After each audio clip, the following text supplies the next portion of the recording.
ఆర్థిక అభివృద్ధిలో ఆంధ్రప్రదేశ్ పురోగతి సాధించిందని చెప్పారు governor. The effective policy formation and implementation by my government has ensured a year-on-year GSDP growth rate which is the highest amongst all the states. కూటమి ప్రభుత్వం వచ్చిన తర్వాత GST నెల నెల తగ్గుతూ వస్తూ ఉంది.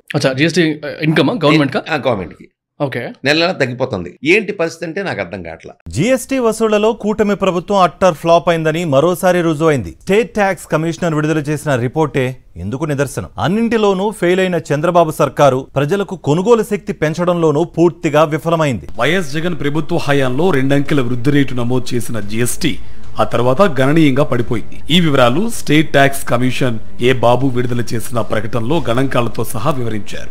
2018-19 ఆర్థిక సంవత్సరంలో 25,331.43 కోట్లుగా ఉన్న స్థూల జీఎస్టీ వసూళ్లు వైఎస్ జగన్ ప్రభుత్వం దిగిపోయే నాటికి 44,298.36 కోట్లకు పెరిగాయి.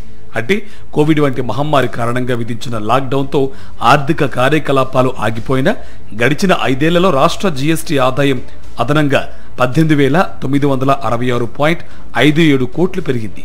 అంటే ఏటా సగటున 14.97% వృద్ధి రేటు నమోదు చేసింది. కోవిడ్ తర్వాత వరుసగా 3 ఏళ్లు రాష్ట్ర జీఎస్టీ ఆదాయం 2021-22లో 25%, 2022-23లో 23%, 2024-25లో 10.1% వృద్ధి నమోదైంది. కూటమి ప్రభుత్వం వచ్చిన తర్వాత నాటి నుంచి రాష్ట్ర జీఎస్టీ ఆదాయం నేలచూపులు చూస్తోందని, రాష్ట్ర స్థూల జీఎస్టీ ఆదాయం కేవలం 1.2% వృద్ధితో 44,824.51 కోట్లకే పరిమితమైందని స్పష్టమవుతుంది.